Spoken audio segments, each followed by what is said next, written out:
कि ऐसे लोग जो भौगोलिक पिछड़ेपन का जीवन व्यतीत करने के लिए मजबूर हैं, उन लोगों से क्या पूछना आरक्षण के बारे में। अरे उन बेचारों को तो दे ही देना चाहिए। आप सोचिए कि नॉर्थ ईस्ट का कोई व्यक्ति है, नॉर्थ ईस्ट के 7 राज्य हैं, 7 में से 5 राज्य ऐसी स्थिति में है, वहां के लोग इतना मुश्किल जीवन व्यतीत करते हैं कि उन्हें बहुत अधिक सहायता की आवश्यकता है। उनसे क्या पूछना कि भाई तुम किस एससी हो कि एसटी के ओबीसी, उनको तो बिना पूछे सबको क्या होना चाहिए, मिलना चाहिए। आप देखिए वो खाने का सामान कितना मुश्किल से ऊपर लेकर के जाते हैं, वो पीने का पानी कितना मुश्किल से ऊपर लेके जाते हैं, वो अपने बच्चों को कितना मुश्किल से जो है स्कूल भेजते हैं, कितना दुरूह और जटिल उनका जीवन होता है। तो हमने समाधान में लिखा है कि भौगोलिक पिछड़ेपन के आधार पर रिजर्वेशन बिना पूछे दे देना चाहिए, उसमें पूछने की जरूरत नहीं। अब आप मुझे बताइए, बिहार का वो एरिया है जहां पर कोसी नदी की बाढ़ लगभग हर साल आती है, दामोदर नदी की प्रॉब्लम लगभग हर बार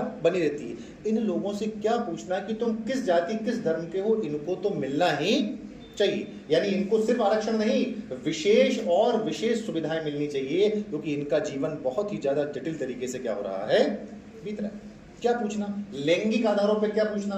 भारत में महिलाओं की जो स्थिति है वो बहुत लंबे समय से आपका अधिकार विहीन रही है। अब उनसे क्या पूछना, उनको आरक्षण दिया जाना चाहिए, और भारत सरकार ये काम कर भी रही है। भाषाई शैक्षणिक स्तर पर जो व्यक्ति शिक्षित नहीं है, उसे भी आप देश का नागरिक मानते हैं, उसे अच्छा जीवन देना चाहते हैं, तो उससे पूछिए मत, वो अशिक्षित है, उसे आरक्षण मिलना चाहिए। और ऐसे ही ग्रामीण आधार पर देखिए, कुछ ग्रामों का जीवन भी आज बहुत मुश्किल है। जैसे मैं आपसे कहूं, कुछ गांवों में आज भी भारत की लाइट नहीं पहुंच पाई, आज भी अंधेरे में है वो, ऐसे बहुत सारी जगह हैं। और अगर लाइट पहुंच गई है, बिजली पहुंच गई है, तो बिजली आती ही नहीं है, 24 घंटे में 2 घंटे आती है, मतलब ना पहुंचने के बराबर है।